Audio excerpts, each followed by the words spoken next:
Taylor, for Marcus Smart in particular, just what are some of the last steps he has to, get past at this point in order to return to play? Yeah, he's getting close. I know we've kind of upgraded his designation. I think I mentioned a couple of days ago, I don't anticipate him playing tonight. We're hopeful maybe for the Atlanta game. It could maybe turn into early next week.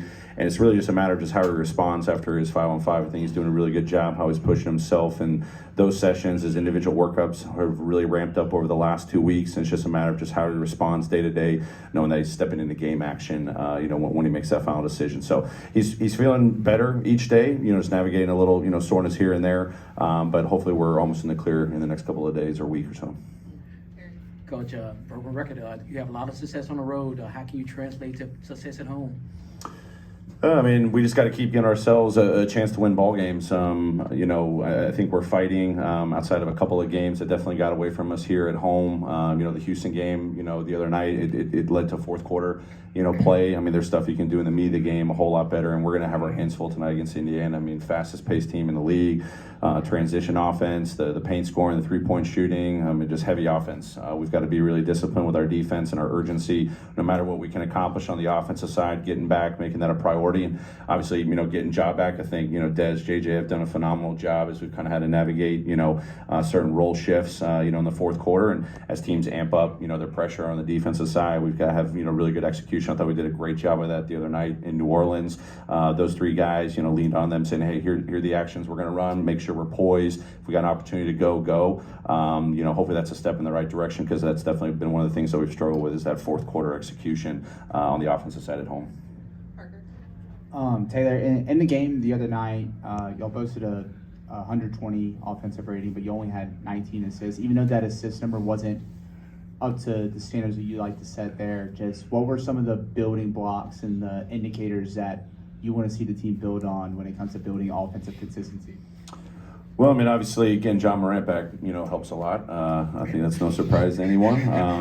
I think being able to score in the paint and having more paint touches, allowed us to, maybe have a few more unassisted baskets. Obviously, we're not going to put a dream scenario number out there on our assists. Obviously, the assist rate's really big, the early ball movement, late ball movement, but it really all is predicated on touching the paint. Obviously, we want to play fast. I thought we did a much better job of that. Last game we got into the paint a whole lot more. Ja obviously opens up a lot of that. Hopefully he draws more attention, and when he does, he's kicking and other guys are making those decisions. I thought we missed opportunities to make really quick decisions on the second side when we moved the ball, shooting it, or just even driving it again to get into the paint. That's kind of what gets into our drive and kick, assist opportunities. So hopefully we trend in a good direction. Obviously he shares a big responsibility in that, but other guys we know, hopefully it's just infectious. That's our style of play, and we get back to that sooner rather than later. Taylor, obviously Ja's starting in New Orleans. For coming home, what do you expect the atmosphere to be like here? Electric. It's going to be awesome. Talking to people around town, everyone's been waiting for this opportunity, and I know he's been waiting for this opportunity. He means so much to this fan base, to this city. It's going to be electric in here. I don't know if there's going to be an open seat in the house tonight.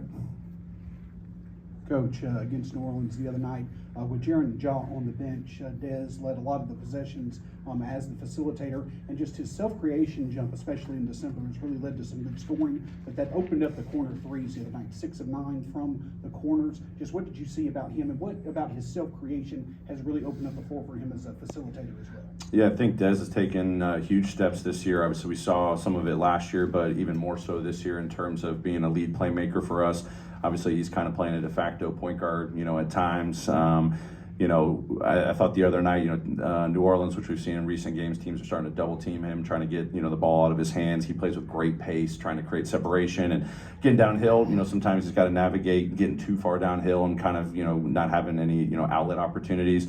But those corner threes, as we talked about, against a heavy shift rotation team, I thought he's done a good job all season long with that. And, even though we had kind of that dry spell in that second quarter, they go on that 23-0 run, I think. We were actually getting pretty good looks. We had some turnovers for sure that we got to clean up, but thought the ball move was pretty good against aggressive defense. We just didn't convert. It was him, it was other guys. But Dez has really embraced that opportunity. Obviously he was carrying a big scoring load for us, but at the end of the day, it's just the responsibility of making the right play. And it's time to score. It's time to score. His ability to score from the outside, get downhill, but then also just that passing ability is something that we've leaned into, and I think he's doing a really good job with that, and it's going to continue to get better as well. with the Pacers, they like to play fast. You know how you like to play fast. How much of it in this type of game is you want to play your style, but you don't want to get caught kind of playing in like a track meet? Just what's the process there in a game like this? You were at shoot-around this morning, were you? I mean, it's definitely going to be a challenge. I mean, obviously, it's a fun brand of basketball when you're playing that fast, and they're an elite scoring team in the paint from the three-point line. Halliburton does a phenomenal job setting up his teammates. It's infectious with the rest of the group. Numerous guys that can touch the paint. Just with secondary actions. We just got to stay committed to our principles. That's what it comes down to. Hopefully, we're going to be able to create some good offense on our end with our pace and the emphasis on getting to the paint and our pick and roll screening and whatnot against their coverages.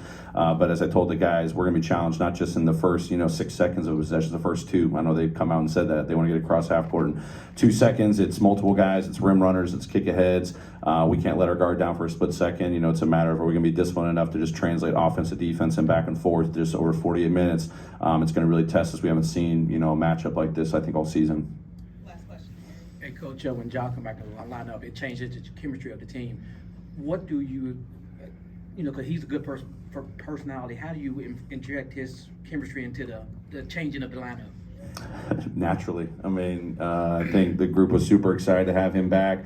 Obviously he's played pretty extensively with a number of those guys, and obviously some guys it was first opportunities to play with them. But he's had tons of practice with these guys.